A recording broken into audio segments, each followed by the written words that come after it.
They are staying way too humble. They're writing resumes that show that they're willing to do jobs that are beneath the job that they're applying for. And then wonder why they get offered jobs that look exactly like the job that they already have. Because you're writing this resume basically begging for a shot to do work instead of telling people how you're going to make their lives better by giving you what you want. You made it about you proving to them that you deserve to be there instead of you showing them why they need you to get the thing done that they want done. You haven't made yourself their solution. You've made yourself their liability.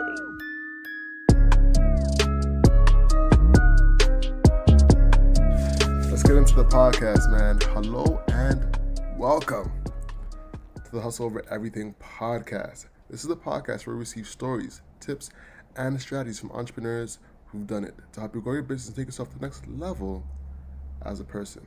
Later on the podcast today, we have Naya the Creative. She's a brand therapist that helps change people's careers and rebrand their businesses. You can find her at Naya the Creative on Instagram. It's going to be a good one. We talk about a lot. I'm Alex, and I'm Owen. And man, let's jump into it, bro. Before we get into it, so Owen, what's good with you? A lot happened this week. A lot happened. A lot of stuff happened within the community. A special guy who's been giving a lot of information to, black couples on how to love black women, educating them on how to find the right guy and what to look for in a black man.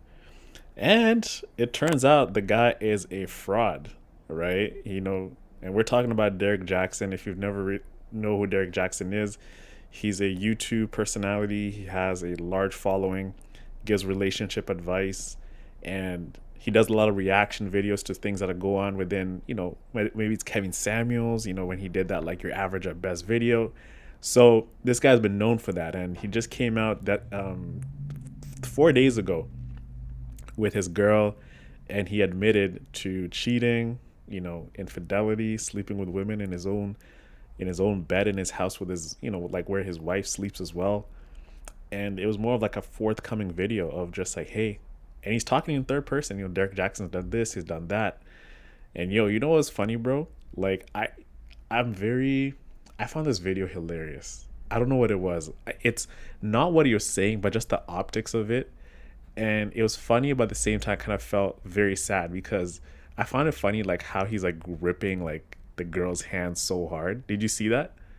For sure. He had a tiger claw like a grip on her hand. It was insane. It was insane, man. Like so, bro. I mean, before we get started, what are your thoughts on it? Like when it first happened, what were your thoughts, etc.? I was thinking his business is finished. It's finished, eh? We're a business podcast, so you got to keep looking at it from a business standpoint. Exactly. He made his bread, bashing black men, and of course, to seem somewhat, empathetic, he'd have little times where he'd agree subtly, would then go back and bash them after. But a lot of us saw right through it. I saw right through it. I used to tell my girl, anybody that was like in the vicinity, like, man, this guy is no. Because your girl follows him, right? She follows him. Yes, she does. She does. And we used to defend him at times, and I'm just like, listen, he's gonna bash black men by the end of this video, and then like, see, there it is every time. And sometimes it would be up front, and other would be like like a little subliminal. Mm-hmm. So yeah, honestly, it's a way of manipulating people, by telling people that the way they feel is correct. Yeah. That's what he did for a living, is continuously tell people that they are correct, they're correct, they're correct, in order to get monetary, gain from them. It's like give them what they want and sell them what they want, right? If I know you want water, I'll give you water because naturally this is what you know. So instead of me trying to give you like a different version of water, like if this is what you've known and this is what you're thinking, I'm just gonna confirm it and I'm gonna give it to you like every single time. Like you're always gonna be thirsty. So if you're gonna need that confirmation time and time again, just build a business around that. And he just saw like, I'm never losing because this is what this particular community market wants to know and wants to be affirmed over and over that black men are trash, and that's what is what's popular. So let me double down on that and build an empire on that. Exactly, exactly. And that makes that leads me to thinking, is he making this apology because he really wants to apologize to the people, or is he trying to save his business? You know, because this happened a while ago, but she's coming out now, right? Like the mistress that was talking, so as though the public perception was about to shift. You know, 'cause even he mentions it that this happened back in August, Yeah. right? So if he meant to really apologize to the people, then he would have done it when it happened, or else he would have not been a fraud. You know, Yeah. because if it was just, you know, the time to apologize. But seeing that she's coming out now and he needs to protect his public image, he needs to protect his business, he's coming out to apologize. So that's what kind of rubbed me the wrong way, and it's gonna be tough. Do you think his business can thrive through this? Man, I kind of feel like this is like the best thing that happened to him in a way, right? Really? Yeah, because I think one thing this has brought him, it's brought him more, uh, it's made him more popular. And I think with all this attention, I think it's an opportunity to change. It's an opportunity to rebrand himself, right? If you look in history, man, a lot of companies have gone through crises and they've bounced back, right? And even the customers that they were feeding, like the product, they came back and they were like, "Oh my God, like I'm still rocking with you and everything." So I kind of think it's a blessing in disguise, right? It's an opportunity for him to transform himself because this is America, bro. America loves like a good comeback story. Think about it, like in sports, in whatever. A lot of people have done horrible things, but America is great at building you back up, bringing you down, and then pulling you back up again. So I think for him with his following, hey, you don't agree, bro? Think I about it. don't agree at all. But You go don't. ahead. So you think this is finished? So no, I don't. I'm not sure if it's finished, but I'm not agreeing with the story of this is the average American story. You know, like this is not a football player who made a mistake and is now rebranding himself. This is someone who made their career saying one thing and has now done another thing. You get what I'm saying? It's a big difference between that. It's not like Ocho Cinco, messing up and now having to repent for that, or Nick Cannon, for instance, saying something stupid and getting canceled, from Wild 'N Out, which he just got back. But he was saying something specific for years, you know, and now is suffering the consequences of that coming back on him. So it's It's a big it's like difference there.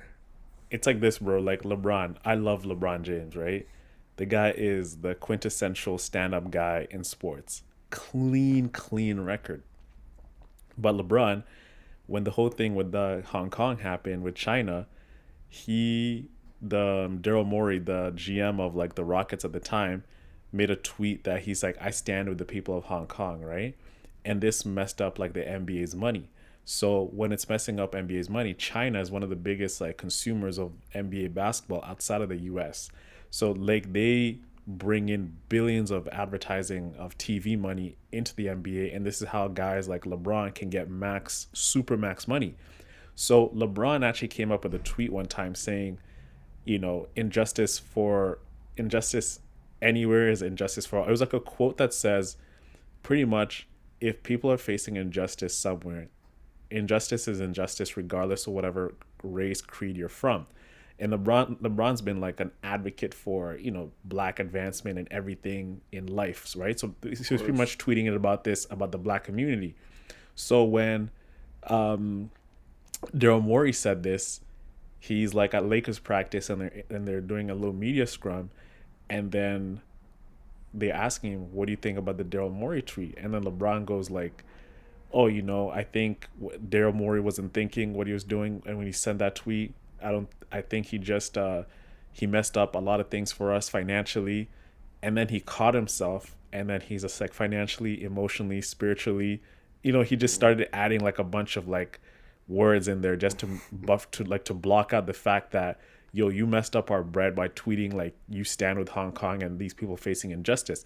So he faced a huge backlash because you're like, yo, LeBron, you're the guy who is standing for injustice and everything, and you promote that. So you're only doing it when it's convenient for you and convenient for your community. But like whenever it's anybody else, you're kind of seeing, oh, yo, that community is messing up. I know they're suffering, but they're messing up my bread. So LeBron did lose like credibility, and on black issues, like he cannot really speak about it anymore because he's not really as like that. People saw him as like the next like Muhammad Ali type of guy. But after that, like he kind of just lost it. But people still rate him still for speaking about that because we need him because no one else would step up to the plate. So even though people know this is what he's about, they've given him a chance to come back and still talk on those things because that's what he does, right? Even though you can see right through it. So that's what I mean. Like you can come back down, but people will still bring you back up because you're needed within that space. Got you. But at the same time, like I don't think LeBron, he did get back up, but it wasn't that bad. It wasn't that like, it wasn't on New York Post like, or on BBC News like what's going on with, Derrick Jaxn now, and I think this isn't like, this isn't the end all be all of his business. 'Cause I think he'll try and pivot to being a reformed man and have a reformed man conversation that goes through, but it's not looking good right now. The thing is that people that have bought from him before and now know that he's a fraud. He was outside of the girl's house that he was visiting as he was making some of these videos in his car. So it's not looking good for him as a person, as someone, as this trust. Business. A lot of business is based off know, liking, and trusting. You know? And he's lost the trust of a lot of people, and that's why everyone's talking about it. Because it feels like he's deceived a lot of people. I don't know if LeBron was trying to deceive people with it. He was, going for something he really believed in, and then when he was stricken down from, financially, then he succumbed to that. He still believes it. We know he still believes it, but he knows that he's now going to face consequences monetarily if he does speak out against it. So that's the difference, really.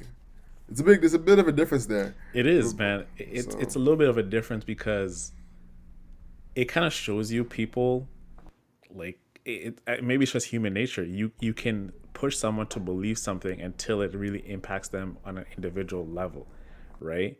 For LeBron, it's like, man, I need this. This is my platform. I need it. So I'm like, screw you guys. Like, as much as I want to help you guys, I need to, like, it's Maslow's hierarchy of needs, bro. If LeBron's advocating platform is, in the self-actualization stage because he's done everything, bro. He's survived, he's made a living, he's gotten his needs met. Now he wants to level up to that level. He's bigger than the NBA player, which is self-actualization.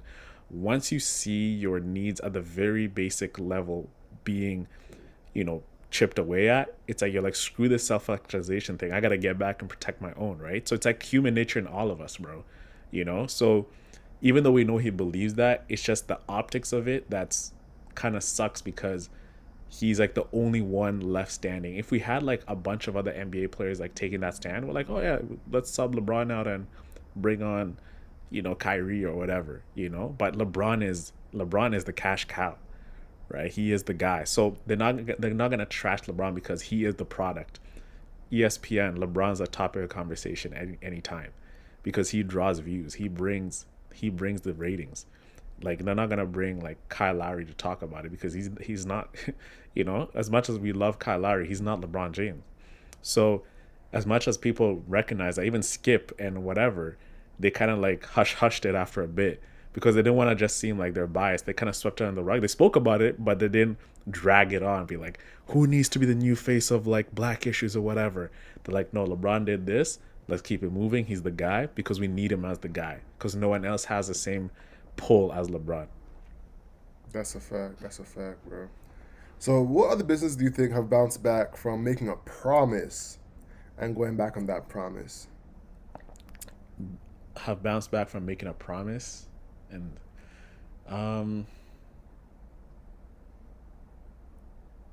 I mean, All right, like Samsung. Go I ahead. was just gonna say that, right? Samsung was one of them. Well, I don't know if the exploding phones was something they actually promised. You know what I'm saying? But it was just like a malfunction that happened. You know, Hmm. it wasn't like Derrick Jaxn when he was saying that he was making the promise that he's the better man. You know, he wasn't. Yeah, they weren't doing that. I don't know. It's hard to I can't think think of about, one. man. Like, and It, it's like a business. We know businesses on a lower scale level, like which there's a dime a dozen, but like we're thinking about like a big Fortune oh, 500 type of thing. I know one. The Who? Honest Company. Honest Company. What? I have no idea what happened. Jessica Alba, because she was saying that, oh, our products are all, are all like, you know chemical free, all this that, but in actuality, there was a lot of times where people found specific products that didn't, you know that did have the chemicals in it that she was claiming not to have, that they weren't as safe as she was saying, so, Mm, or not biodegradable. So the Honest Company, from what I understand, that they went through that, but hmm. they bounced back from it. They did. Because the thing is that there's going to be people that are pot committed. There's people who have bought and invested in Derrick Jaxn's books, in his content, in his YouTube series, and all that, that are pot committed. That, oh, he made a mistake, but what he's saying is still true.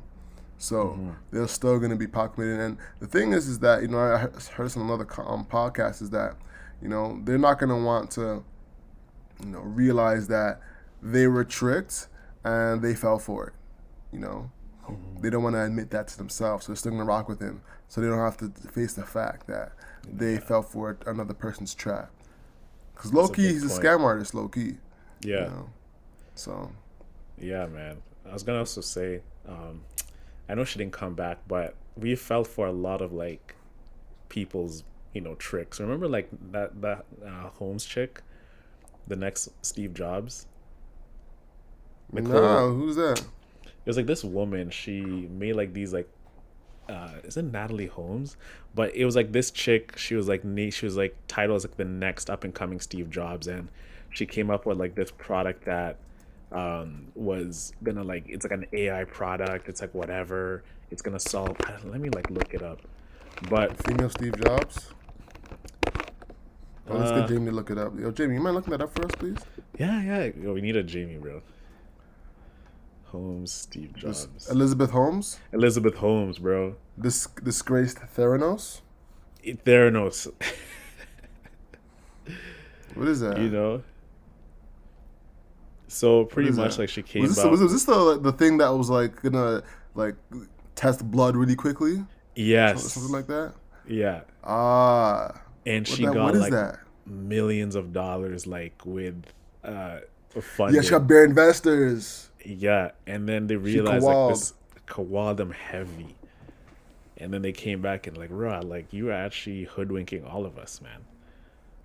So pretty much That's how it goes. she's facing legal battles, man. Man, she was like on Hmm. Forbes, Inc. magazine, Fortune, whatever publication that is all about entrepreneurship. She was there. You know what's crazy is that now that she's scammed all these people, she can probably sell these rights to become a movie and bounce right the fuck back. It's even like the same thing with that fire guy, like Billy McFarland, right? With the Fire Festival. I think that guy, once he gets out of jail, he can, a lot of doors will be open for him. Because everyone wants him Really? to come. Bro, everybody loves a comeback story. Like, oh, yo, like this guy faced millions of years in prison, and I know he had success before. Let's give him another shot. Right? There's even one guy after the thing. He was just like, man, you know what? In the doc, he's like, I won't be surprised like we hear about Billy McFarland like sometime later on in life because America loves a good comeback story. I agree. Yeah, I agree. yeah, I agree, man. America does love a comeback story. Look at Jake Paul. You know, yep. and Logan Paul, really. Logan Paul was a real comeback story. That Impulsive was one of the top podcasts in the world. You know what I'm saying? But yo, Those let's guys are get to the business tip of the week, eating, man. bro. Let's get it. Oh yeah, for sure. So what I want to talk about this week has been buzzing between the two of us, and this, all the social media marketers, people trying to grow their business online, all that small to medium-sized companies, and that is Clubhouse. You know, I've been able to generate sales through Clubhouse, so I want to talk about some of the things I've done to generate sales and some of the lessons that I've learned. If you want, we could talk about the lessons we've learned as well, because we definitely took some L's on Clubhouse as well. Major L's, man. Major L's. So, Clubhouse, if you don't know, which you probably do, but for the one person in the room who doesn't know, Clubhouse is a new app that is predominantly, not predominantly, 99% audio, right? So it's almost like, it's a good reference to compare it to. It's almost like walkie-talkies, low-key. It's like the app walkie-talkie where you can talk to a bunch of people. But essentially, you can go on and have audio rooms where you can talk to people, and there's a stage where you can go up and talk with a few moderators and talk to an audience of a lot of people. So in Clubhouse has been a great experience for me personally, because what I've been able to do is connect with people that are looking for marketing specialists when it comes to Facebook ads, when it comes to e-commerce, when it comes to building a business online. There's a lot of people on there, so it's been great to connect, and give people off. So I want to give some tips that I've learned from being on Clubhouse. Number one is finding your niche. It's very easy to niche down on Clubhouse, but one thing I want to say is, find people that are looking for your services and not people that are just like you. Because for me, being in digital marketing, as we speak, there's somebody cooking up a new digital marketing website to say, hey, I'm a digital marketer as well, every 5 minutes, without a doubt. So, finding people who are actually looking for digital marketers, who are looking for Facebook advertisers, who's looking for whatever service you provide, is a big gem to start on Clubhouse. As well, working your elevator pitch is something that I've taken upon myself, is to really craft my elevator pitch to sound good depending on the room that I'm in. Because I have a podcast, because I'm in my own lane with my company, I have different pitches for different rooms that I'm in. And also be ready to give real value, not just give a top tip that is generally known, but actually go deep and provide real value that someone can actually execute. That's been a real testament to my growth on Clubhouse. People are flooding my DMs after a conversation, and are inquiring about my services just from the speaking platform. So that's another. Also, one thing that I've noticed that has been a big gem for me is listening to consistent questions. What I mean by that is, when someone asks a question once and then you keep hearing that over and over and over again, that's data that you can really use to execute on different things. You can start making ebooks, cheat sheets, and real information that people can leverage. Because if one person's thinking that and they're getting that consistent feedback, that means there's an audience outside of the platform that are asking the exact same question. So this can turn into a blog post, a YouTube video, etc., etc., etc. So it's a good way of creating content and finding what to create content about. Like right now, I'm working on a ebook for Clubhouse, not ebook, but like a cheat sheet to give people that are asking me the exact same questions. What about the iOS update? What about the this? What about the that? So. Lastly, one thing I want to say that's super important is have a strong CTA, call to action for people. Are you generating people to? Are you moving people to your Facebook group? Are you moving people to DM you? Are you moving people to your newsletter? Have a strong call to action so people can take action to get in touch with you or to get into your funnel. It takes a lot of time being on Clubhouse, so it's important that you think about how you're leveraging your time on there to make the most for your business and impact yourself. Also, I'd say this is the time to craft yourself as a thought leader. So leverage this platform to become a thought leader in your niche and generate more business. So that's that on Clubhouse. Anything you want to add, bro? Uh, well, man, everything you said is correct, bro. Because just to share with the audience, what happened is, we've started doing a lot of clubhouses after every episode, and we had a Yeah. great guest who was part of the Rap of the League catalog we just launched in February. And we promoted this room. I mean, you promoted because I was working during the day, so you got the link, and I started promoting it after work. And something happened, and the link changed. So when people try to go in the room, like they're like, it's a broken link to a room that's non-existent. So we had to start a Yeah. fresh one. So Yeah. Jabril comes into the fresh room, and Jabril has about like 3,000 followers, I believe, or something like that. Somewhere in the thousands. And we do these post podcast clubhouse chats just to share these stories with entrepreneurs in like a room where there's discovery is organic. And man, we had like less than 10 people in that room, even like, just let me keep it real, man, less than 7. And we knew those people, and those people were like seeing how low the room, and they stayed it through because they're like, yo, it kind of like felt like peer pressure a little bit, like, and I could feel it because they're like, we're staying it because this is a big guest, these guys are trying to do something, so we can't just let them out. Like, we can't let them die down like this. And we kind of messaged this guest. Can we say the name, Jabril? Yeah, we already said it, bro. Yeah. Oh yeah, boom. Yeah, we messaged him. I messaged him. I was like, hey bro, like, sorry about that, man, like the link broke. And he just liked the message on IG. I was just like, man, that's kind of whack. It was just a bad room, man. I was very embarrassed. Yeah. So it sucked. It It was sucked. embarrassing, It, bro. it, it, it sucked because one, people were looking for it and they couldn't find it. So this is the key takeaways: is test the link out, schedule the link in advance, and test the link out to make sure it works. And DM people the actual link so they're not looking for it in your bio, so they come straight to it. You can leverage other rooms as well. That's one thing that I want to mention. Join rooms that are already popping, so you don't even have to create a room from scratch. Right now, I'm in like Shopify Beast. I'm in, the Hustlers Club, and that has around 200,000 people in it already. So when the room starts, it's like people are jumping in it already, you know. So that's one thing that's been huge. I also, paying attention to the headline of the room has really helped, because I realize people come in expecting a specific thing. Like, we'll have the name Facebook ads, and someone will come up like, oh, I don't need to do Facebook ads, but I do Instagram ads. And I'm like, this is what we're talking about. What are you talking about? Like you don't realize that Facebook is of course owned, or Instagram owns Facebook. So us saying Facebook ads is saying Instagram and Facebook, of course. But this, because it's only Facebook in the headline, they're not thinking about Instagram at all. And that's not including a lot of people that would want to be on Instagram advertising, right? So having like, a specific name convention, and you're labeling your headline is actually important.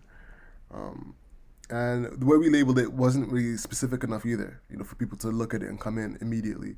It was just like, I think it was making money online while traveling, but like, I think we could have named it better. Yeah, So that people that were headline just is browsing around, yeah, it wasn't exactly. the It's so best. sensationalized like a lot. Like, make money. Yeah, It becomes it takes on like a scammy title because it kind yeah, of it's feels so like far fetched. get rich quick. It's like it's like a cousin of that.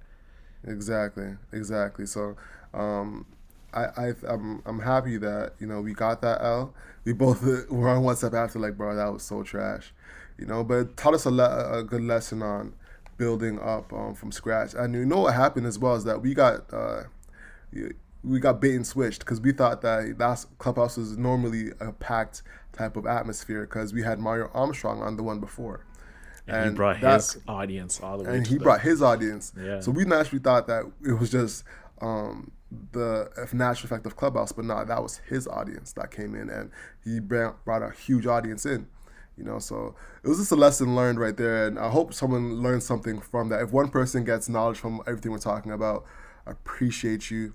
If everyone else wants to skip on to the rest of the podcast, feel free. But yeah, that's kind of that. Anything else you want to add before we wrap up and get to the Hustle Nation? Nah, man, just join Clubhouse. It's a big platform that's emerging. You can get a lot of organic reach. You can build a lot of great connections. It's just you have to put in time into it to really see the fruit of it. Like you have to legit put in time. You gotta have that on. It's like an ongoing podcast, and you can just chime in anytime. So hey, if you want to really build something, Clubhouse is the way to go. I was not a believer in the early days, but I am a true believer now, and yeah, we're building on that too. Join the hustle assembly on Clubhouse. That is our own room for the podcast that we're building. So we're always gonna have guests, post podcast conversations on that. It's kind of like the post game interview type of thing, if you want to imagine that. That's what we use Clubhouse for. So, and just to share that with the audience there. But guys, you know what time it is. It is that time. It's Mr. Hustle Muscle on the mic, ready to give you that Hustle Nation tip of the week. To get your week right, we're going to talk about eliminating distractions and just in general, trimming down the fat. When we think about goals and achieving things, we always think about what we can add. When you want to lose weight, for example, you're thinking, what can I adopt in my diet? What new workout can I pick up? What new gadget should I, get to supplement on this journey? What new protein shakes, creatine, whatever you want to do? We're always in this additive state of mind.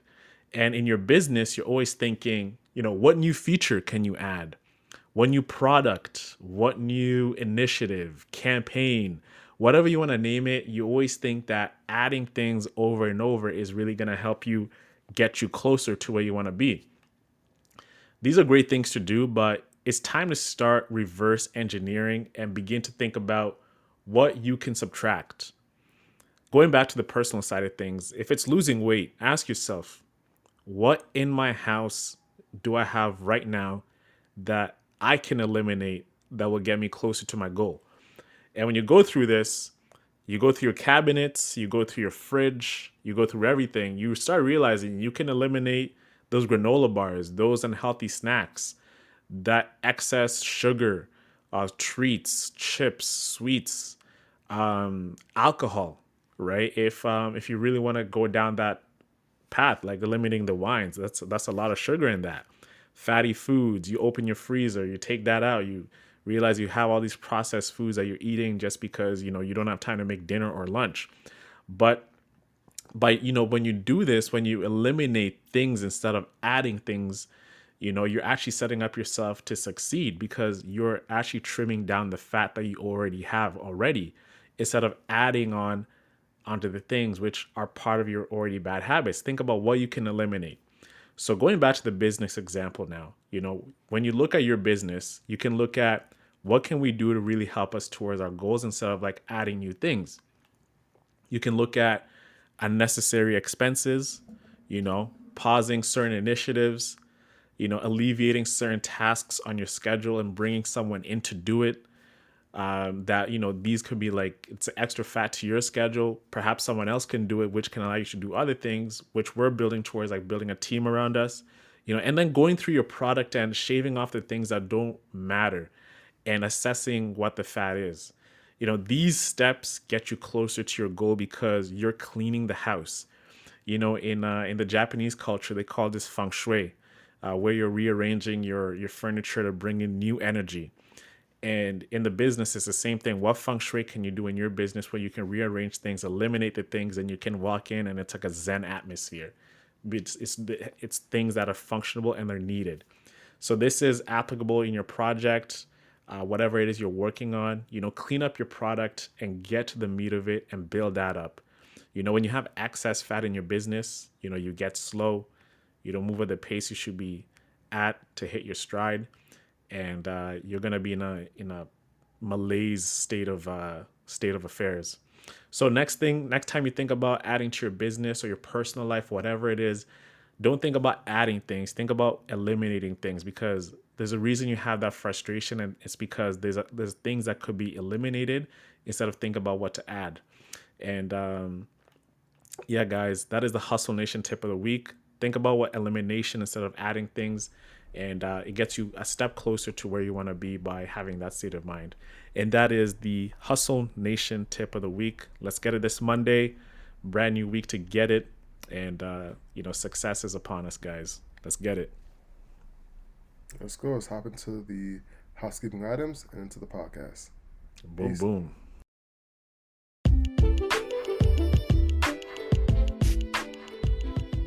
Hey, what's up, guys? To support this show for free, here are some main options. If you're on Apple, make sure you rate and write a review of our podcast. This makes a huge difference and helps support the show. If you're on Spotify, follow us. If you're on Google Play, hit subscribe and auto download so you'll be notified and have a fresh pod ready to go when we drop. Lastly, make sure you share the podcast on Instagram or whichever social platform you use and tag us. On Twitter, we're at 24/7 Hustlers. On Instagram, we're at 24/7 Hustler. And on Facebook, we're Hustle Over Everything. And now, guys, gotta pay attention to this point. We just dropped a new newsletter. It's called The Underrated. It's a weekly newsletter that breaks down untold stories that highlight game-changing business strategies that shape our sports, music, and culture. It drops once a week on Mondays, early in the morning, to prep you for the week. So subscribe to that, and we'll see you in the pod. And welcome to the show if I haven't said that already. Thanks for having me. I want to start off with a icebreaker for everybody. What was one embarrassing time you had during a meeting? Naya, I'll let you go first. Crap. Can this count? Why? How is this embarrassing? I don't know. I don't have an answer. Okay. Come back to me. The only thing I could think of is when I Oh, do you have one up top, or should I go first? An embarrassing thing that happened in a meeting? Yeah. Yeah, man. So I've been in sales like my entire life, and I was working at Good Life Fitness in sales, and every single morning we have a sales meeting, right? It's called a scrum. So essentially the sales manager gets up on the board, gives everybody like, okay, Owen, like how many leads are you going to get today? Who do you have coming in? What's your closing? Are you going to sell them this? Bang, bang, bang, bang. So at the time I was wearing like these Adidas sweatpants, right? So if you know the Adidas sweatpants are like the ones that are the nylon ones, which they have like a little slight zipper close to the ankle, and they kind of look like joggers, but like they're runner's pants, right? And I wore these pants for everything. So I'd wear them when I work out. I'd wear them when I'm like actually in the job. So as I wore them time and time again, they began chafing, right? Between the thighs, right? Because I'm like doing leg days. So like, my quads and my hammies are like getting big and everything. So they start it starts thinning. So we're in this meeting and it's like me, Salam, my good friend Salam, and Mats, who's also like a great friend of mine, who was my manager. And I had like a hole in the pants, but I didn't think it was that serious, right? So like it's in the room, three of us, we're talking, it's very serious. And I made a slight movement, and like the seam of my pants, wow. Like the crotch level of it just bursted wide open, right? And it was so embarrassing. But the thing is, I was embarrassed, but they thought it was funny. But then later on, like I began to think it was funny. By the time like I'm still getting to know these guys, I'm getting to know them and everything, even though we're cool, but I was still like very like embarrassed. But I kind of laughed it off after, just because it was two of them. I was just thinking, man, if this was like someone else, if this was Carlton, who was like the regional manager, was in the room, or if it was like another woman who's also like the VP of sales of Good Life, if she was in the room, this would have been so bad. But that's one of the biggest embarrassments I've had in a meeting, just because it just exposed me. You know what I'm saying? And literally. It was so funny looking back, but I mean, hey, that's what you get for doing leg day pretty much every day and wearing the same pants. Yeah, I hear you, man. That's hilarious. All right. Let's see what I got. All right, so I was in this sales meeting too, actually. It's funny you say that. And I was going through like my past clients and just talking about some of the business I was doing. And the guy's like, yeah, let's show me one of your clients. And I was like, all right, sure. And the first one that comes to mind is this client that I was with, but we had put a pause on working together for a while. But recently he had just sent me a new client, like a new referral. So I was like, okay, cool. And he was top of mind. So let me pull him up, because his website was very clean. The ads that we did together were great. And I'm like, all right, you pull him up. I pull him up, and his business, his website not available at all. He took everything down, he closed, and that was probably my top embarrassing moment of like, there was nothing to show for it. So it's just like, what are you talking about? What business is here? You just lost all credibility. So what happened is the guy, he closed down shop and pivoted his whole life. You know, he went into becoming an artist and a musician, and it was actually in a huge like reggae song the other day. And I looked at him and said, "Oh, is that a thing?" And that was him. But yeah, that was probably one of my most embarrassing moments to happen in a meeting, was pulling up his whole website and nothing being there. So it looked like I was just like talking out of my ass. Man, that was crazy. People looking at you sideways like, "Are you sure? Like you actually know this guy? You sure you're doing work? Like, you sure? Like, yeah, that was crazy." Yikes. So Naya, what you got? What was the embarrassing time you had in the meeting? Okay, I was thinking of one, but it wasn't. It started to be embarrassing, but I bounced back, so I'm not going to share that one. This other thing actually Right. didn't happen to me so much, but I guess culturally I felt embarrassed. So we had this meeting, and it was a pretty new thing that my company was trying to do. They were trying to give some of the, like, I guess more junior and new employees like bigger projects than they would have gotten, right? And they didn't even really appreciate it because they just got there. They thought this is how it is. So we had just brought on this new project manager. He's black. And for context, at this company, there might have been like 6 black people that I can think of at the time.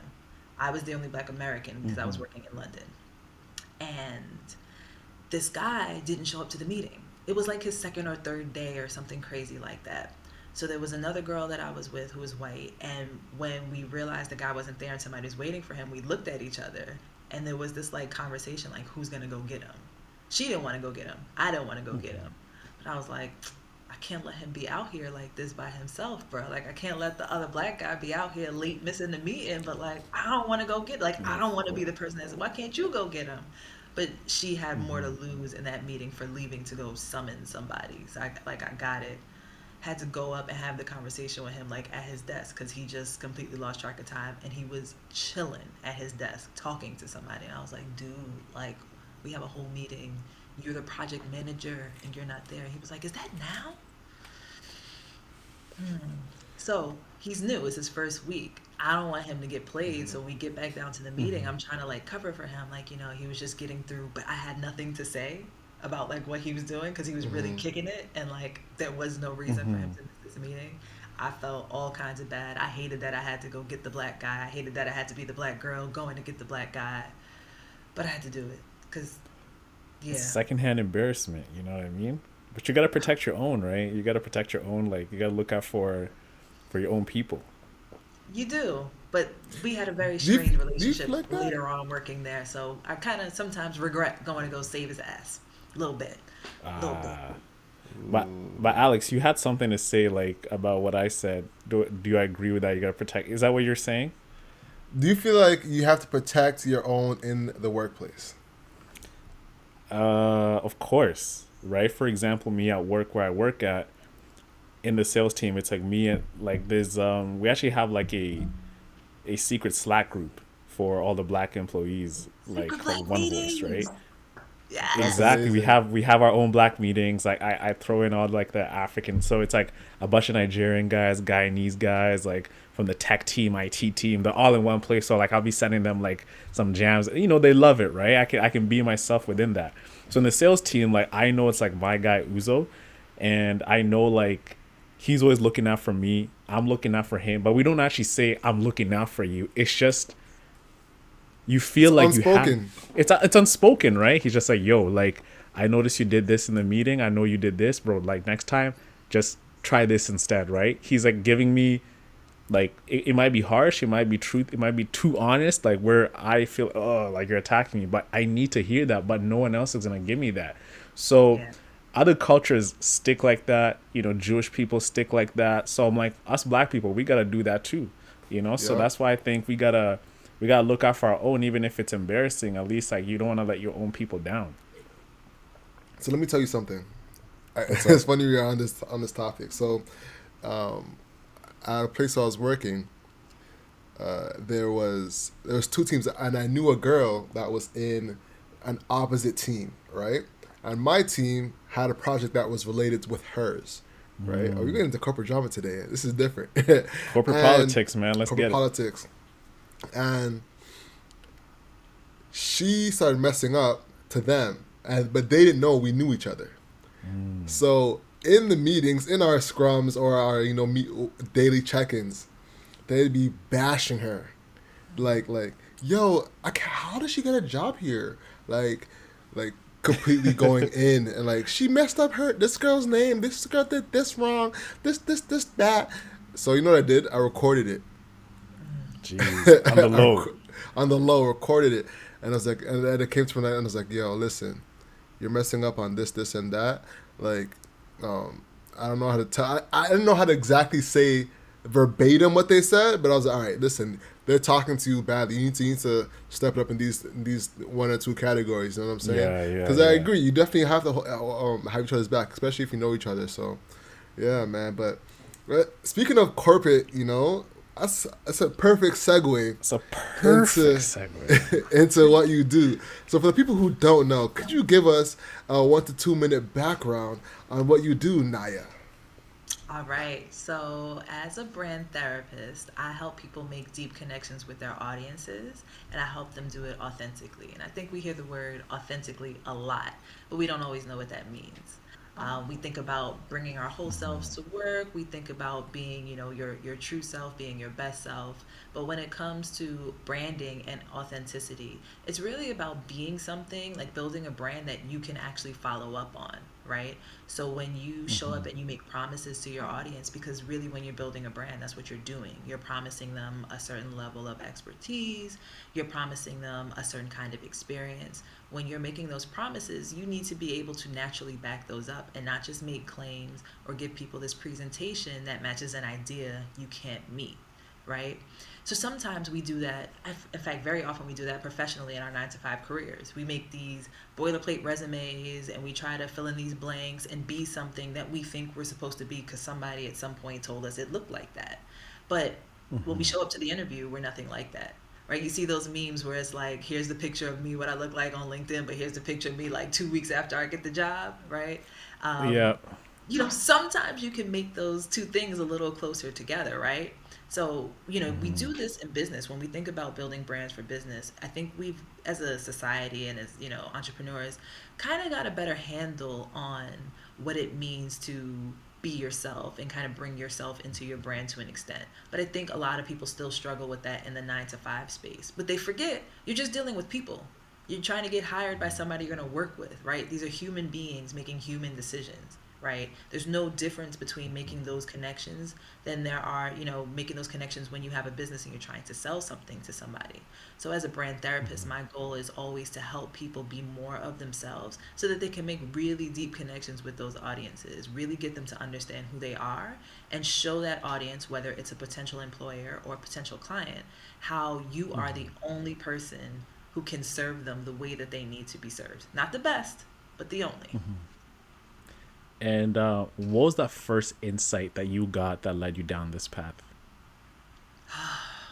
So I used to think branding was like crap, like malarkey, fluff. I thought branding was like an excuse to be fake, right? And I think all of the conversations I had about branding very early on, even before I started my branding career, people were always talking about branding as like you could use it to dress something up, something that wasn't as good as it could look like it was. So it was fake, it was vain, and that led to people, feeling like branding was just about how you looked. It was just your logo, it was just your website. It was all in the presentation of what's visual and didn't necessarily have to have substance to match. So when I was working at my last corporate job, I had, clients who were making salaries with branding in their title or brand in their title. And then I had my clients that I had, my hustle clients at night who didn't have anything like that in their titles, but they had some business that they were just getting started with. And they had their idea of what branding meant. It turned out that those clients who could afford to pay £100,000, not dollars, pounds, for a website that I was building for them, had the same ideas of branding that people who could only afford to pay me $1,000 for a website had, right? Wow. So Your Yeah. education level, your experience in business, your experience with branding didn't make a difference. People thought branding was skin deep. People thought branding was what you looked like. That's literally like saying who you are is whatever the sales associate at the store picks out for you to wear. That's who you are because you're wearing it. And that's just not the case. So when I was working with some of these clients in the day and I was working with these clients at night, I kept having the same conversations. When they're asking me to design things for them, I'm like, okay, so tell me more about who you are. Tell me about who you're trying to reach. What influences these decisions? They couldn't answer these questions. They're like, well, why can't you tell me who you are? Well, we're Yeah. just really just trying to make sure that, like, we have that modern look and that it's like a slick design. And I really feel like that's going to help people be attracted to us. And you have said nothing about who you are or who you're trying to be or why any of that matters to the people who need you. You just want to look good, but what makes you different from anybody else? Well, we work hard, Exactly. we're detail oriented, we're really committed to getting the job done. And if all of your competitors don't say the same thing, I'd be surprised. What are you doing? What can you do that they are not doing, that they're not thinking to do? How are you serving in a way that they haven't considered they should serve, right? Let's talk about who that is. And when we get to the bottom of that, the colors will come, the fonts will come, the look will come. There will be some things that are just, it's not a question. You won't do. We won't use this look. We won't go in this direction because we know that that's not going to resonate or communicate what you're trying to say. But you aren't trying to communicate anything yet. You think that as your designer, I am going to make your brand into a person. I'm going to give you a personality. And that's just not how this works. So having more of these clients with my like after hours clients, having more conversations with my after hours clients, I had a few of them say to me who didn't know each other, who had never spoken to each other, say, talking to you is like talking to a therapist. Like, I'm always stressed when we have to have these conversations and like we have to think about this website and I don't know what we're going to do and I'm confused about the business. But every time I'm done talking to you, I feel empowered, ready to make decisions again. I'm excited to run this business. It's like having a therapist, but just like for building my brand. And I was like, oh, that's really sweet. And then another client said the same thing to me within like the space of a month or something. And I was like, okay, this is getting freaky. And also, universe, I hear you. I received that. Let me Yeah. meditate on this for a little while. And that's where my title came from in this whole line of work, really appreciating what branding was beyond the surface and helping other people to understand that same thing. Got you, got you. Yeah. Let's take a quick break. All right, so Naya, when did you build this business out? Was this before you went to Thailand or after? Okay, so this was before I went to Thailand for the first time. I started my business in about 2016 officially. I had just left my job in London, the last job I worked for somebody else, and I wanted to travel. I did want to go to Thailand. I wanted to see Thailand, but I was only planning to go for a few weeks at the max. Um, so I spent just a couple of months after I left my job working out what I wanted my title to be, how I wanted to serve, what work I wanted to do, who I wanted to help. I made a lot of mistakes and silly decisions in that time. Um, but one of the best things I did for myself was start email marketing. I started an email series, which I then turned into an ebook. And that was one of the best things I could have done in terms of starting to build an audience and really understand how engagement worked and how connecting worked, and learning how to speak to a person in my audience. And not long after that, I went to Thailand for the first time, just for a month. Went to go eat because that's why I get on planes, food and family. I get on planes for people's birthdays and to see people I love, or to get food. That's it. And I went for a month, and that was when I saw, okay, this is what it's like to kind of be a digital nomad. I'd have to do this longer. I'd have to stay a little more still because I was traveling throughout the country like every week or 2 weeks. I was like moving somewhere else, which was a little too much motion for me. But it was the beginning of me seeing what a laptop lifestyle was, because up until then, all of my jobs really required me to show up somewhere, punch in somewhere, be seen, and have meetings with people who were effectively in charge of me. And after that, I ended up moving back to New York for some time, and I wasn't digital nomading at all. Um, and it was after that, after a few years in New York, that I actually went to Thailand again, what for what was supposed to be about 6 months and turned into 15 months during a pandemic. Damn. Getting a taste of that laptop life must have been crazy. I can imagine how it's like once you get a feeling, a dose of that being autonomous, right? Controlling your own destiny, controlling your life, and just creating on the go and not having to be stationed somewhere. That's what everybody dreams about. I mean, I dream about like working my 9 to 5s. Like I always think about it every single day. And during the pandemic, I actually got a taste of that as well too. Like when I got furloughed and I was working on the podcast every Yeah. single day. Even though I was stationary, I still got that same feeling of just working from the laptop and creating an impact. So going back to Thailand, working there, like talk about that journey of being there. Like, what did you learn? What did you experience? And how did things take off for you? Ooh, so I went to Thailand work wise. I went to get some space. I wasn't taking on any new clients. I wasn't looking to expand a lot. I really just wanted to clean up some of my processes and work on some of my programs that already existed. I just wanted to refine what I was doing. So if it was a client that I had already been working with, I would take them on. But if it was, some new thing or I wasn't doing any launches in those first few months in 2020. I wasn't intending to take anybody on. So I was really happy with what I was doing. I just, got rid of a bunch of stuff. I had these huge posters of all these notes I had written and how I was plotting out some of the courses I had already done and how I was revamping everything. And I was super excited about it. And then Rona came and said, this is what we gonna do. All that you was doing, all this no client thing, we not about to have that. We about to give you a lot of work, okay? So lockdown, you need that. Stay in the house. And stay in the house I did. So I was working, I had just refined a bunch of my programs. And then, the pandemic happened and people were scared. They were afraid they were going to lose their jobs, or they did lose their jobs. And they wanted to know how they were going to make their money work, how they were going to bring in income if they didn't have a job. People who were thinking about starting a business got very serious about starting a business. People who were running businesses that look like businesses but were not performing like businesses started getting really nervous because now they didn't have the opportunity to go outside of the house. Whatever was supposed to be working for them outside needed to now be working for them inside. And if it wasn't working, they very quickly noticed. So a lot of people wanted my help one way or another. And that just made me really, really busy, right? So one of the big lessons for me was that it's just so not something I was thinking of.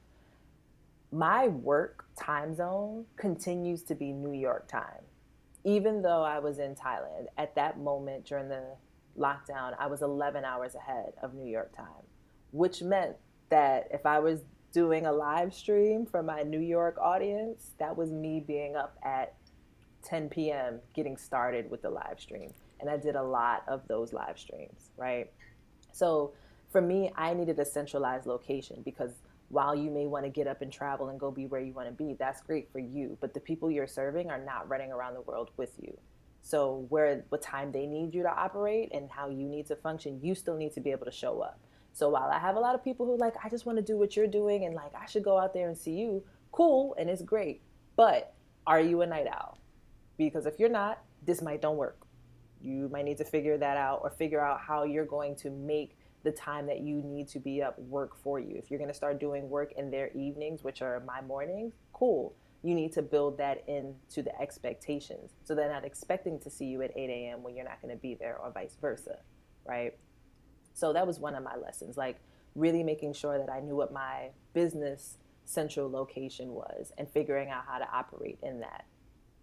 Um, Another thing I learned, and I shouldn't have even been naive to this, was the changes in economy don't mean doom, right? For some people, there are going to be some inevitable changes. Like I was working with somebody, and this is a close friend of mine, who had been laid off in the 6 months before the pandemic, got this new job, got laid off again because their employer quickly realized there were going to be too many cancellations. She couldn't keep everybody on. It wasn't going to work out.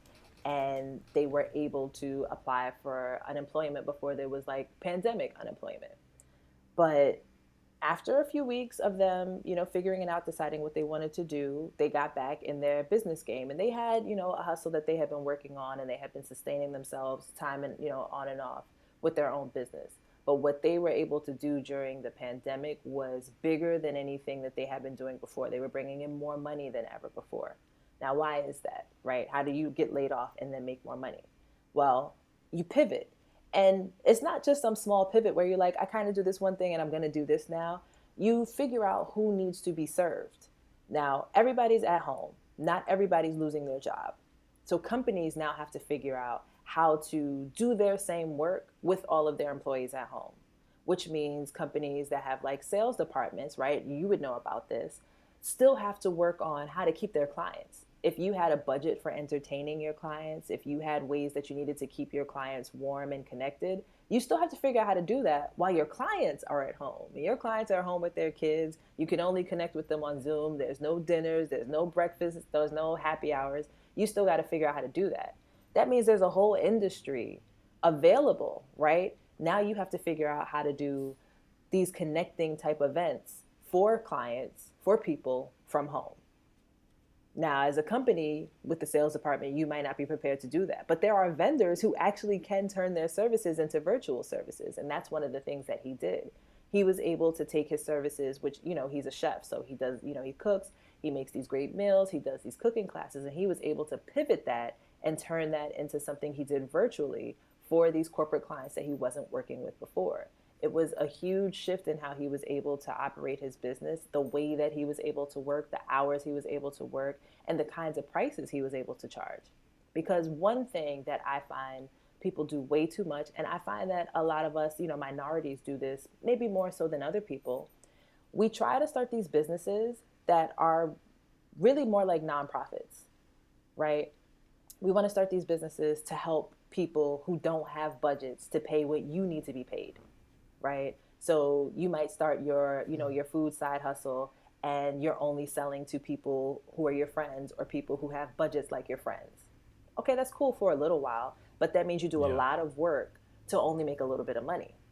You don't even reach for the clients who can write you minimum four-figure checks. You're not thinking about them because you don't know how to ask for that much money because you would not pay that much money for the thing, right? You don't know how to wrap your head around having that conversation. You don't know what they need or what they want. So you don't even consider that that's an option for you, right? I find that way too often. We're always trying to help these small businesses. I want to start a business that helps other small businesses. Okay, you want to help businesses that may have small budgets, because when you say small business, you don't mean American Express's version of a small business.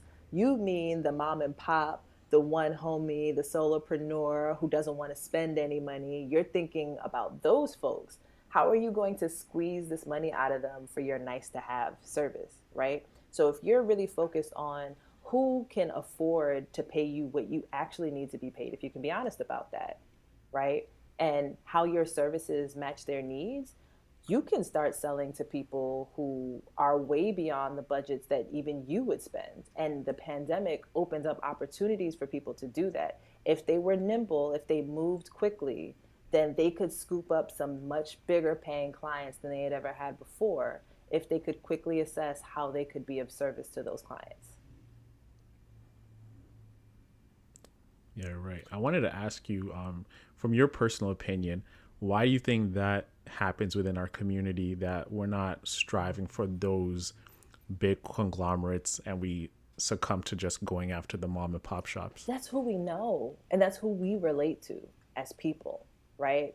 If normally go to like a local, mom and pop type restaurant, right? Like where I grew up, you had a lot of like Latin restaurants where you get, rice, beans, chicken, and a big old tin for like $5, right? If that's like a normal thing that you might do, the idea of paying $25 for that same meal is absurd. Why would you do that? I'm not going to do that when I know I could go right up to Paco up the street and get blah, blah, blah for $5 or $8 if I want to like splurge and get the oxtail, right? I'm not going to go spend more money on that. But I'm a person who's going to walk up that block in that neighborhood and go get that food. There are people who are not going to do that and still want that, and they want it brought to them, right? So the idea of me looking for that service, going to Postmates to buy something that I know I could get around the corner for $5, $6, is ridiculous. But for some people, that's the only way they even know how to look for things. right? So you're going to have a hard time selling that thing that you can get for $5 to somebody for $25 because you think they know what you know. You think they know Paco around the corner. You think they know it could be less than that. They don't know and they don't care. They want what they want, right? So the idea of you trying to sell at that rate might be uncomfortable for you. So you stick with what you know. This is what I would pay for it. This is what everybody I know would pay for it. So this is about what I'm going to charge for it. That makes sense, right? You're not thinking about people with different budgets because you don't know how they operate. You don't know why they spend what they spend. You don't know the value of what you're giving to them, to that person. You don't know how they value it. To them, that $5 meal is worth way more than $5. The idea of getting it for $5 is so absurd to them that they think something must be wrong with it if it only costs that much.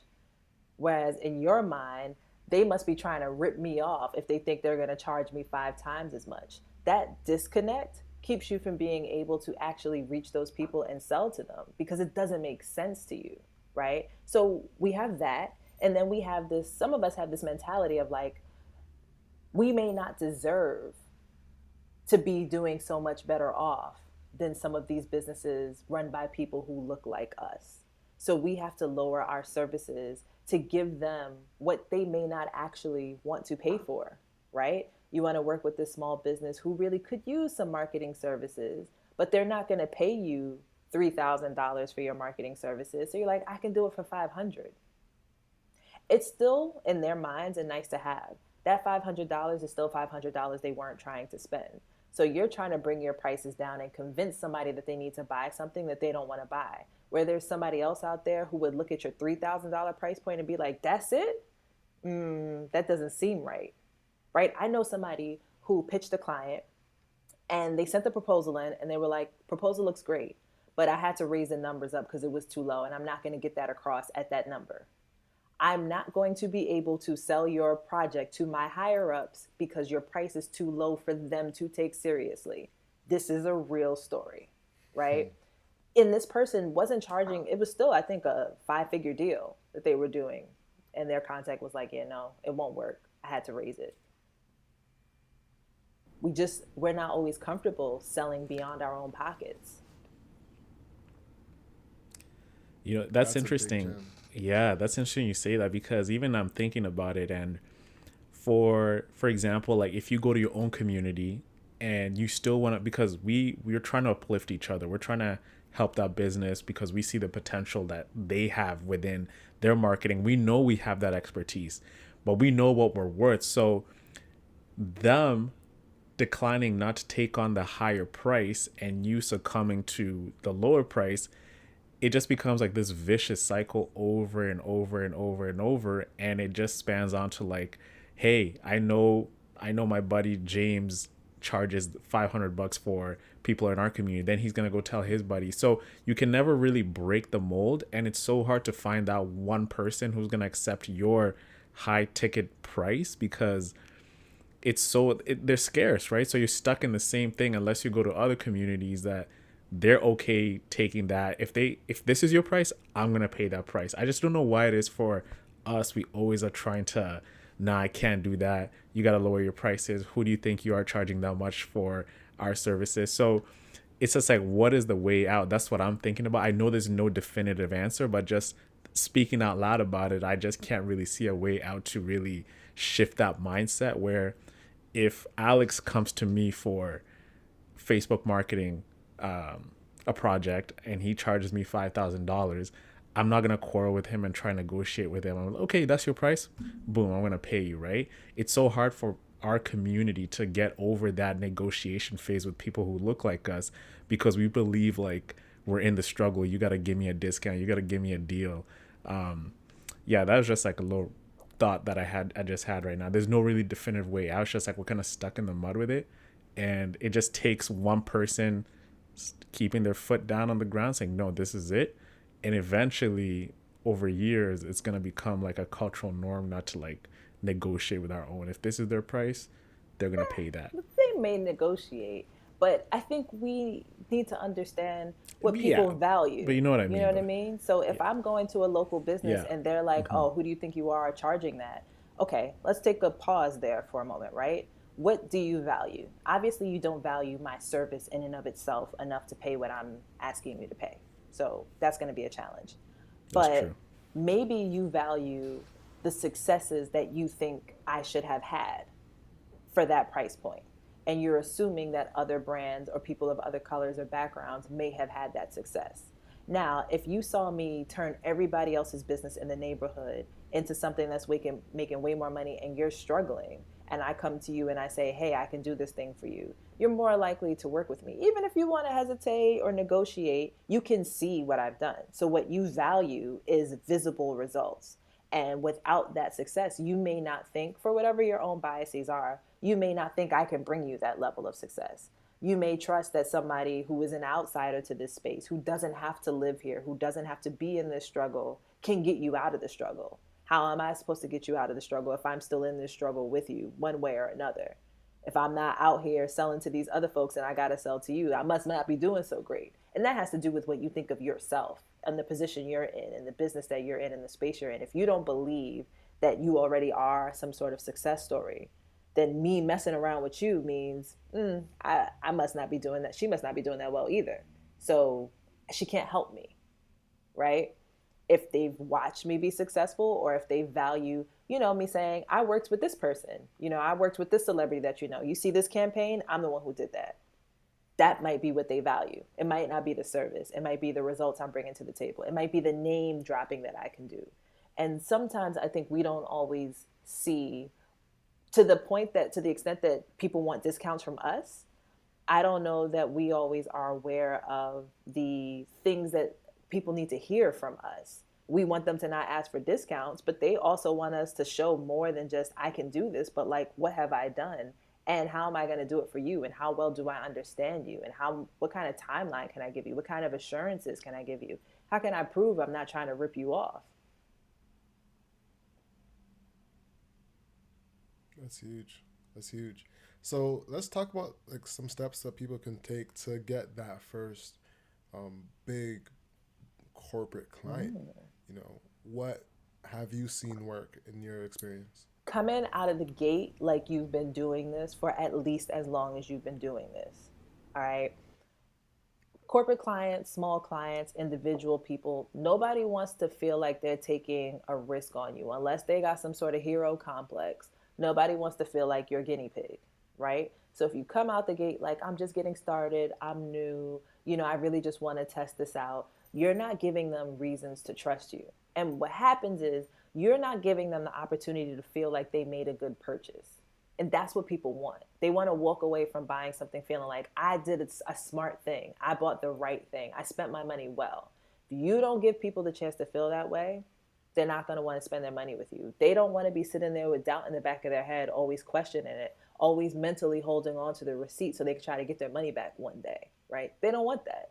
They want to be proud of what they bought. They want to tell people about, I just bought this great thing. I ain't even used it yet, but I know it's going to be lit. They want to be excited like that, right? So you got to give people the opportunity to feel that way, right? Give them the chance to be that excited. So when you're pitching, you're putting together your proposal, you're having these preliminary conversations, forget how many years of experience you do or don't have.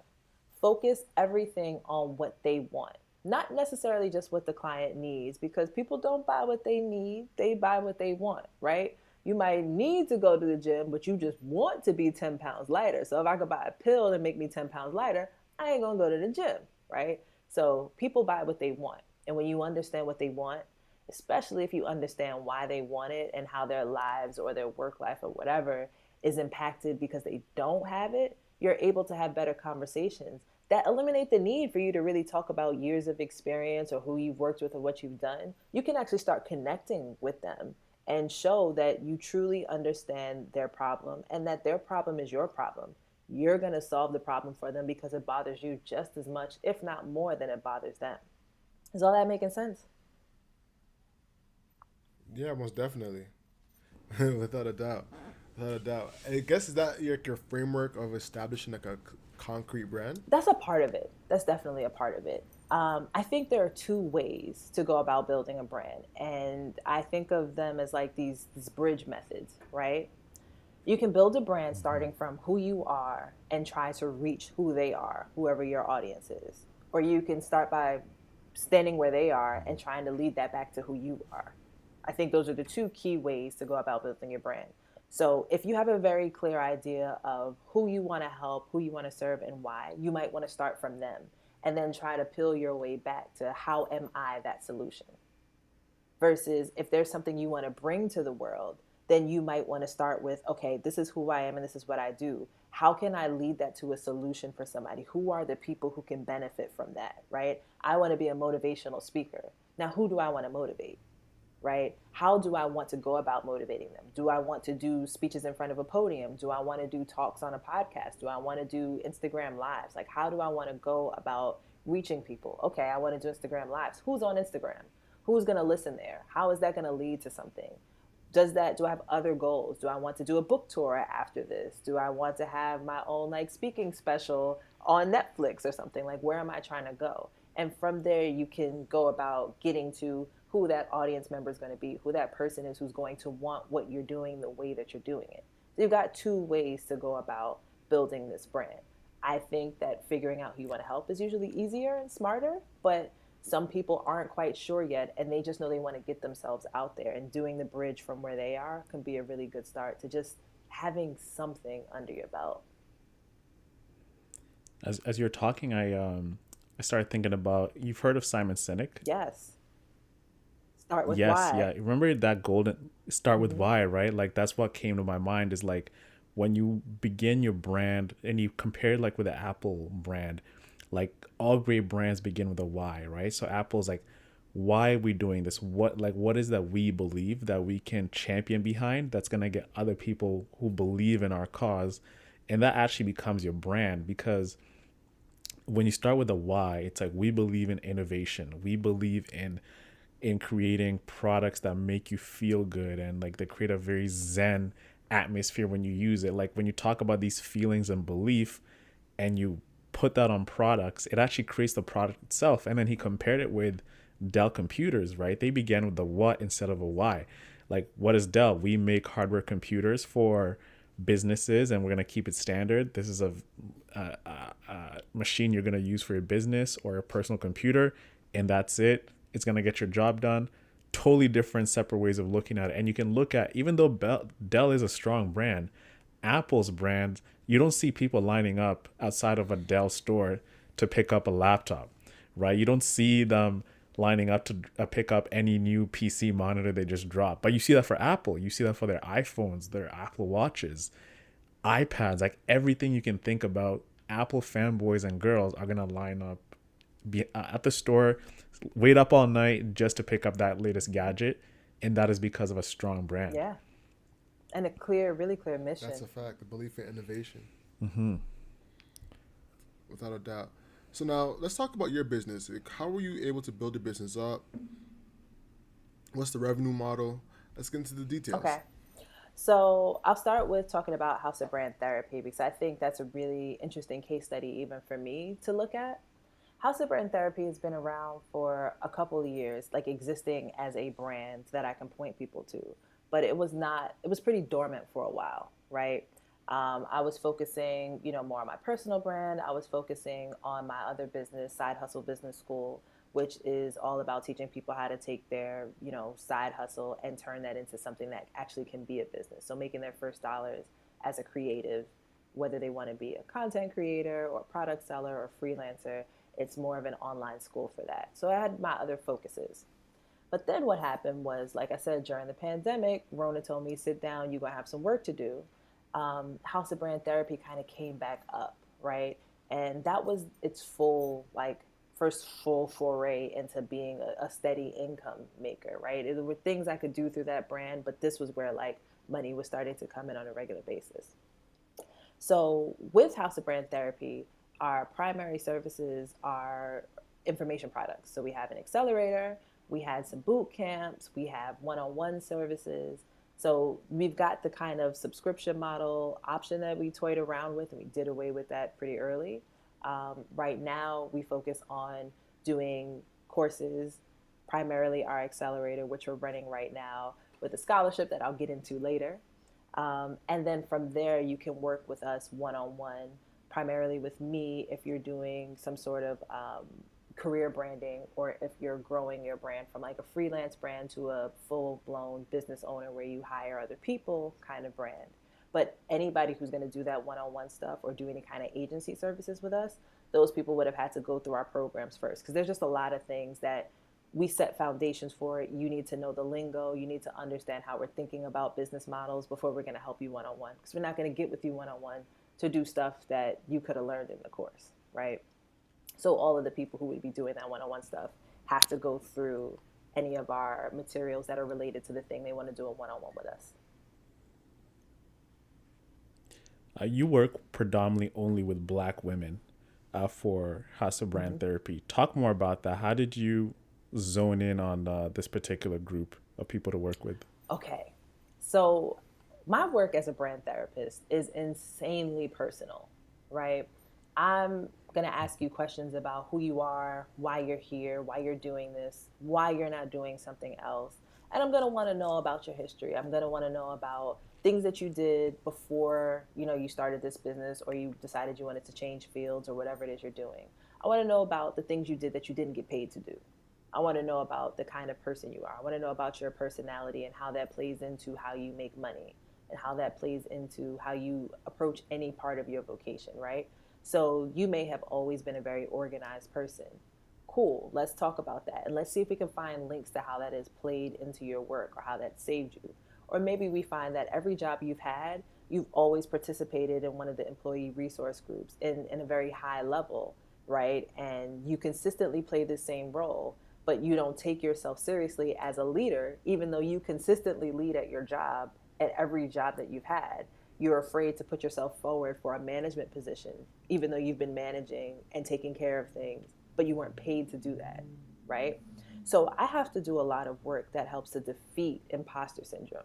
And I find, one, Black women have imposter syndrome bad, and it's not our fault, right? We've got like serious problems with imposter syndrome. And in order for me to get to the root of that, I have to really be a cheerleader.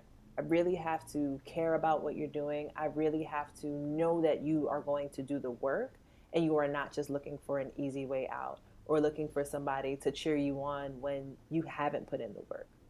I have had clients from other backgrounds and potential clients from other backgrounds who I could quickly tell were just looking for a shortcut.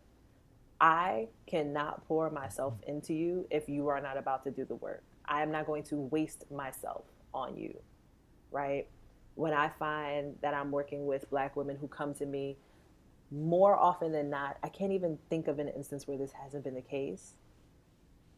They are coming to me believing that they can be what they hope to be one day, believing that they can fit the shoes that they walk in, not realizing that the shoes they're walking in are too small for them. So I worked with a woman specifically who came to me because she was helping people in elections. So she wasn't a politician herself, but in her spare time, in addition to having all the jobs that she had, in her spare time, she was helping with local politics. And even in one election cycle, she got like 8 out of her 9 candidates elected, which is no small feat, right? Okay, but still has a whole full-time job to go to. She said she didn't really feel like she should be in politics. She should just help in the background. So she wanted to start a blog where she would help young people get involved. Okay, so I thought that's what we were going to be working on. No. Then she told me, well, actually, I'm looking to change jobs. I'm at the director level right now, and I'd like to be VP level, but I haven't been able to make that work for myself. Okay. I gave her one assignment to do, right? And this assignment requires you to go through your whole work history. Tell me the things that you've been doing. Tell me the things that you got paid to do and didn't get paid to do. Give me the story of who you are, and give me some of your career wins. When I tell you, this woman was well beyond VP level and was C-level material and didn't see it, I knew what my work was to do with her, right? There was nothing but imposter syndrome. And this woman had been in her career for about as long as I had been alive. Kid you not. I was looking through that resume and I was like, wow, Boy, that looked like my birth certificate when you had that job, right? So, I mean, she was well experienced. She had plenty of experience. She had huge brand names on her resume. She had been doing this work for years. So I had to figure out, why do you think that VP level is what you're supposed to be doing? Well, it's the next step. Okay, granted, sure, that's a promotion in this field. But you're also telling me that you want to switch to a slightly different field, and the next step up from where you are would actually be C level. So, what's the challenge? We spent weeks getting to the bottom of this. And what you find in these situations is that time after time, we are told to wait our turn. We are told we are great and we couldn't do this without you. But right now, we just can't fill in the blank, right? And we're expected to still show up, not keep asking for raises, and to an extent, feel lucky to even be in the room. Even though we're told that they need us. We're told that something survived because of us, right? We're told these things, but they are not always showing that to us with the money. They're not always showing that to us with the respect. And I know too many people who have been in situations where they were training somebody who worked underneath them to become their manager. How am I training my sub to become my manager? What happened to me being the manager? Why is that happening? Why am I teaching my boss how to do their job? What was it about me that made me not eligible for this, right? When you have a lot of that going on, when that continuously happens to you, you're going to start believing it. You're going to start believing, well, maybe there's something missing. Maybe there's something I'm not doing. Maybe I need to go back to school. Maybe I'm not cut out for this. Maybe they're right. Because that many people are ending up in that kind of position every time you get a job, every time you work at a new company, is going to get to you and start making you think they must all be telling me some kind of truth. There must be something to this. And I know way too many black women and have worked with way too many black women who have been in those situations. So when they come to me and they want to switch fields or they want to start their own business, they don't always believe that they should be reaching as high as they'd like to reach. They are staying way too humble. They're writing resumes that show that they're willing to do jobs that are beneath the job that they're applying for, and then wonder why they get offered jobs that look exactly like the job that they already have. Because you're writing this resume basically begging for a shot to do work instead of telling people how you're going to make their lives better by giving you what you want.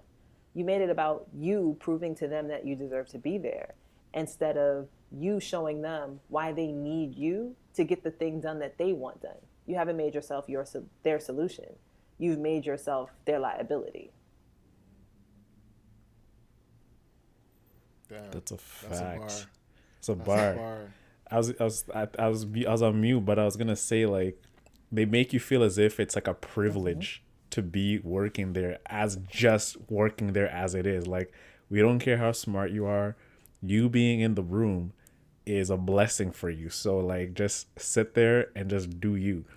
Um, which is just, it's heartbreaking, to be honest with you. And we had a guest on, I don't know if you know, if you heard of her, her name is Vivian K, and she speaks about having a Chad mentality, which is very interesting. So she always says, whatever I want to do something, she asks herself, what would Chad do? And you know, a Chad, right? Typical white male, coming in, believes, doesn't have the qualifications, but he believes he's gonna get that job. Like the way a Chad talks, it's just like, cut out the fluff words, cut out the pleasantries. This is what I want.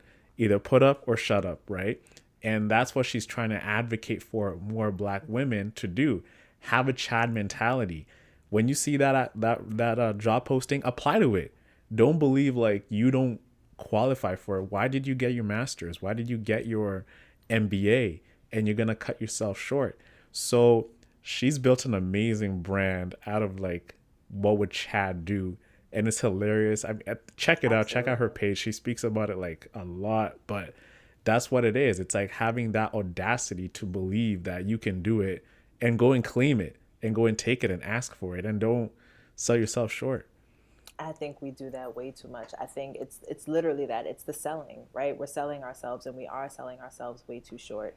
And I find that black women are incredibly hardworking, very much experienced, and often way too passed over. And to internalize these ideas that we're not ready for whatever that next step is keeping us all back, right? There are businesses who are missing out on opportunities. There are families who are missing out on income.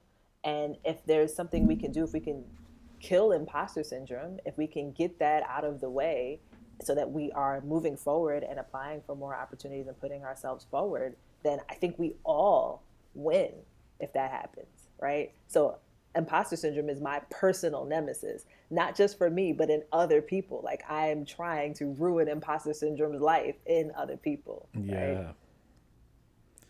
It's crazy like how even black women are the fastest like group in like terms of education, right? If you look at the numbers, like they're the ones getting all the degrees, they're the ones in postgraduate programs, but yet still with all these qualifications and all this talent, there's like a mental hiccup that just stops them from going for them. Like, then why did you go to school? And so from your perspective, for younger girls coming into like the workforce, like girls in high school, girls in university, how would, for the audience members who are listening and they're in that position right now, if they're not working with you but you were to talk to them, how would you help them, or what would you say right now that can say, you know what, to limit your imposter syndrome, these are like 1, 2, 3 action steps you can take today to remove those limiting beliefs and take that step forward into that career you want?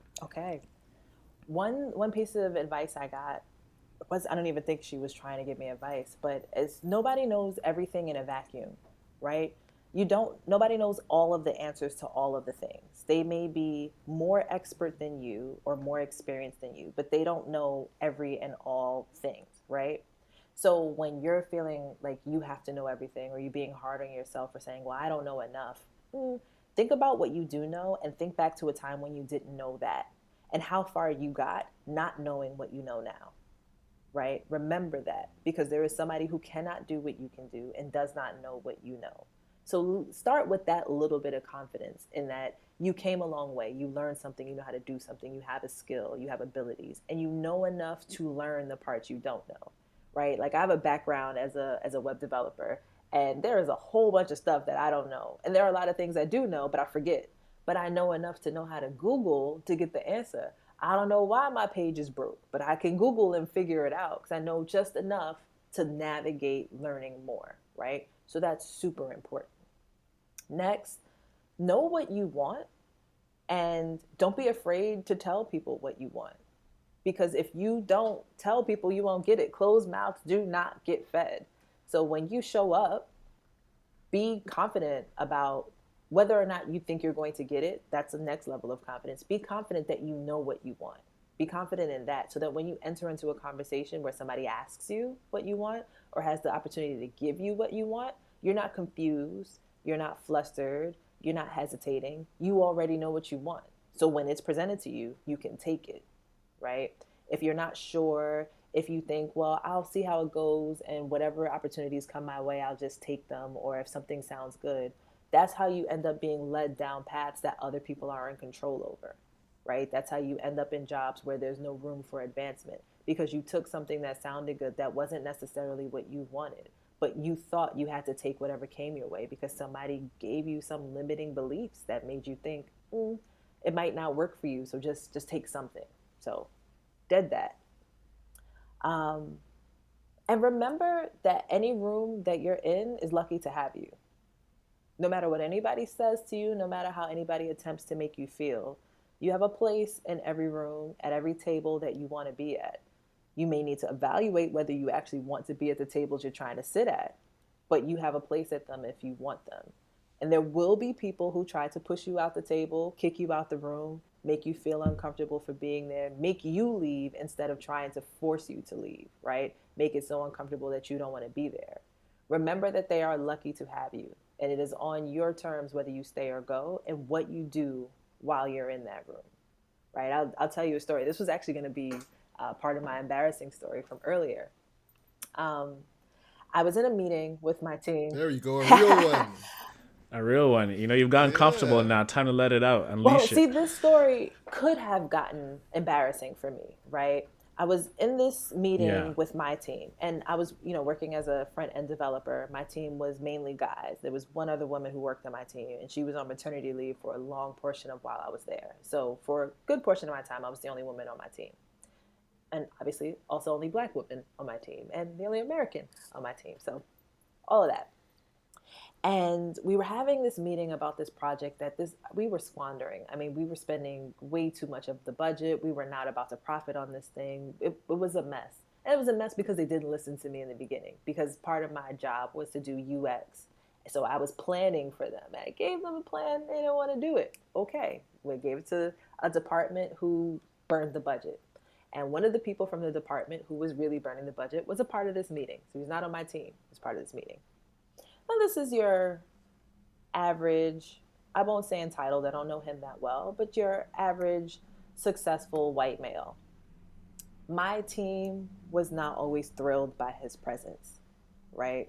But we're in the UK, so it's a more passive culture than the direct culture that you might see in the US. And now remember, we're in corporate. So corporate means, corporate is Latin for passive, right? So then like you put corporate passive on top of Britain passive. It was just nothing was direct, right?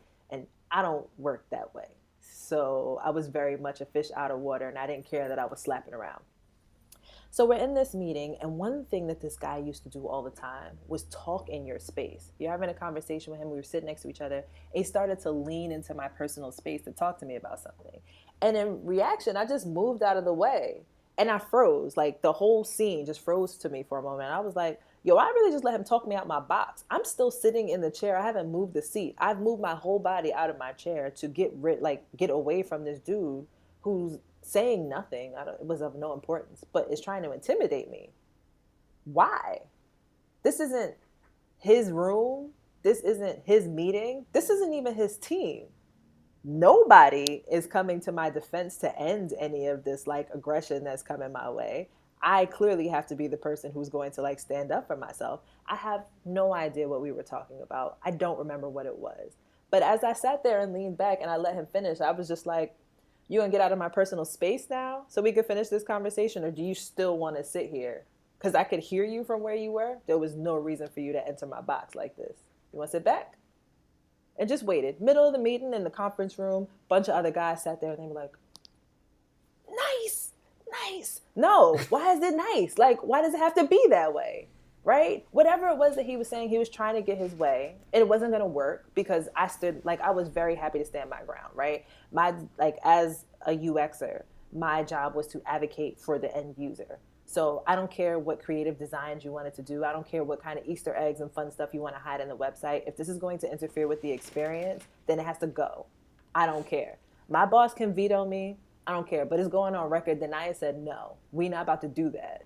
So I don't care if you spent all night doing this stuff in Photoshop. We're not doing it. But he wasn't trying to hear that. He kept thinking that because he was more senior than me, he could intimidate me into seeing things his way. He didn't understand I couldn't care less about seeing things his way. I didn't understand why he thought his way was so important. And I was really frustrated that he was so interested in what he wanted to do and let his design be so ego-led that he forgot the mission of the project. He was designing for designers, and we were building a website to try to hire developers. All of these things that you're doing are going to require code that a developer would look at and be like, this is so heavy, why would you do this? But you were not aware and you were not paying attention to who we were trying to serve. So you were trying to serve yourself. I don't remember the point of why I was telling you that story. I don't even know how I got there. You need to let that one out. Oh man, that wasn't embarrassing though. It wasn't embarrassing. That was you just like, oh. It was good. What made it embarrassing to you? I was really upset with myself for letting him talk me out of my physical position. Like when that happened, I did get upset, and I was like, this is how this works. Like he really just, it wasn't a conscious decision to lean out of my seat, right? So I'm sitting in the seat and I've leaned so far that like I left my body, right? Like I really leaned over into some space. If I wasn't paying enough attention, if I were clumsy, I would have actually fallen out of my chair with how far that I moved. And I was embarrassed that without even being aware, I let this dude win right quick. Like, he just really talked me out of my box. And I was mad at myself for letting that happen. And he was so good about it. He had done this before to other people, and he did it so fast that I was like, in front of my team, in this meeting, you just sunned me. Like, you really you sunned me, like, out of my own personal space. Nah, like, you just used your body language to sun me. I don't even care about what you're saying. I don't agree with what you're saying. But now, whatever you're saying holds weight. It looks like you made a point, because physically, I have literally tried to get out of my skin to get away from you. You just dominated the space in my seat, and I was pissed. I was so pissed about that. And if I hadn't done something about it, that's the kind of thing where, like, 3 months later, you're like, I knew I should have said that. You got comebacks all late. Like, that's the kind of thing that it would have, like, irked me on that level. So in that moment, I froze and I thought about it, and I, like, snapped back at him. But it was almost an embarrassing story. It stopped. It kept from being an embarrassing story when I had to clap back real quick. That guy and I had a lot of tension throughout the rest of that project that I had to tell him off in front of somebody one day in a meeting. And I thought I was going to get in trouble. It was my manager's manager. He started laughing and cheering me on and said, I'm so sorry I have to leave this meeting. I would love to hear the rest of this, but I got to go. How you going to say that in front of him when I'm just going off on the dude? Like, and why y'all keep leaving me to go off on him? Where are the men? Mm-hmm. But all right. Where's the HR? Oh, they didn't care about him. HR? Seniority. They didn't care. Damn. In the grand scheme of things. Yeah, I hate when people... Yeah, if people make you feel uncomfortable like that. It's kind of like when you're in the subway and all the seats are open, but the bro just comes and sits right beside you. And you're like, rah, bro, there's plenty of space. Plenty of space. Plenty of space. Oh, I hate people like that. See, but when they do that to you, in the streetcar, it's different. Because if he does that to me, he trying to holler. Even if he's not trying to holler, he just gonna try to holler. It's a whole. Mm-hmm. By nature, he's gonna try and spit game. You know. It's tough being a woman. I feel you. I feel you, man. Yeah, I'm so sorry. I have empathy for you. I know the things you guys go through. Yeah. Having 3 sisters and hearing even more stories, I feel sometimes horrible being a man. Like, you know what I'm saying?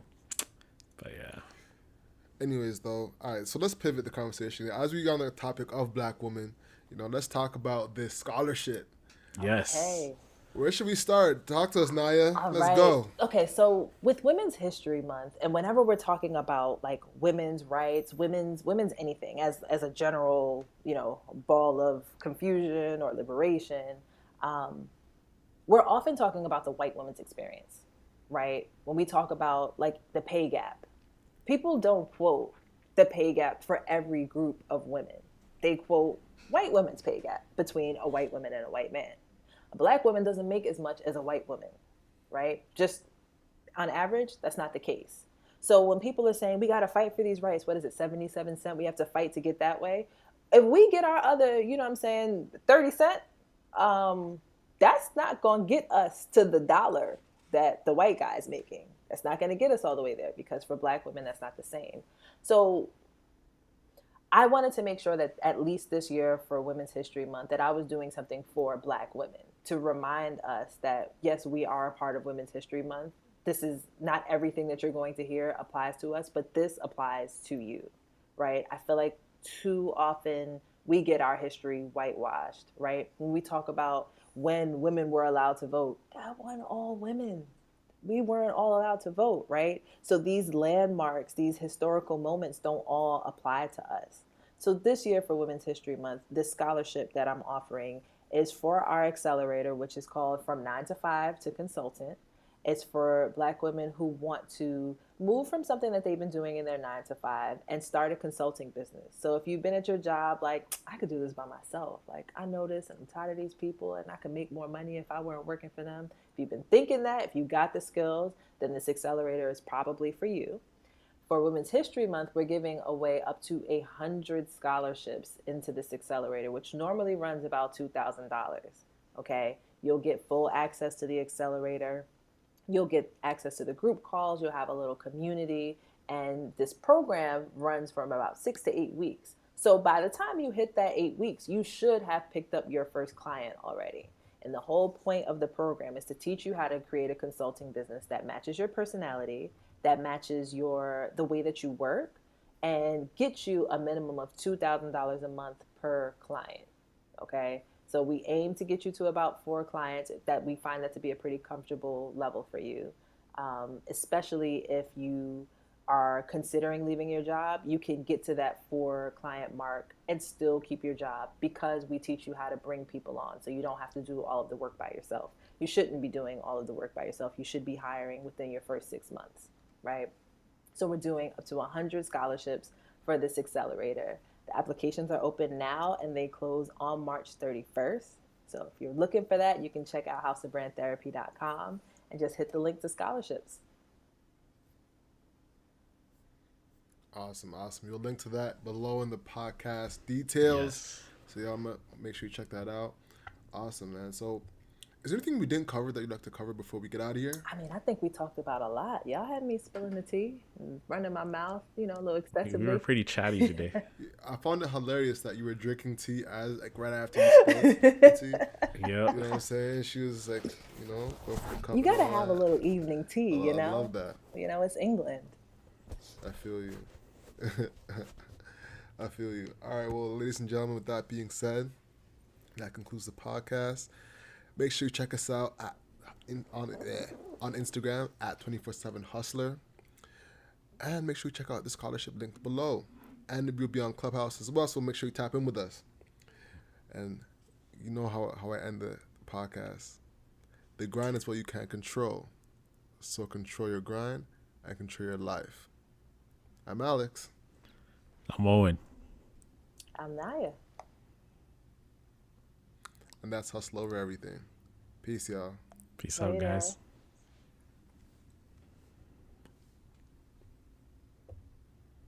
Boom.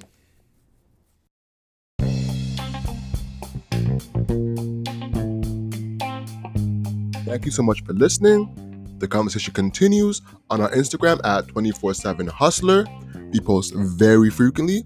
And be sure to check out our merch at hustleovereverything.co. We have some amazing sweaters, hats, mugs, and a lot more. Lastly, our Proud to Pay program is linked in the description below. Thank you so much for your support. Talk to you next Monday. Peace.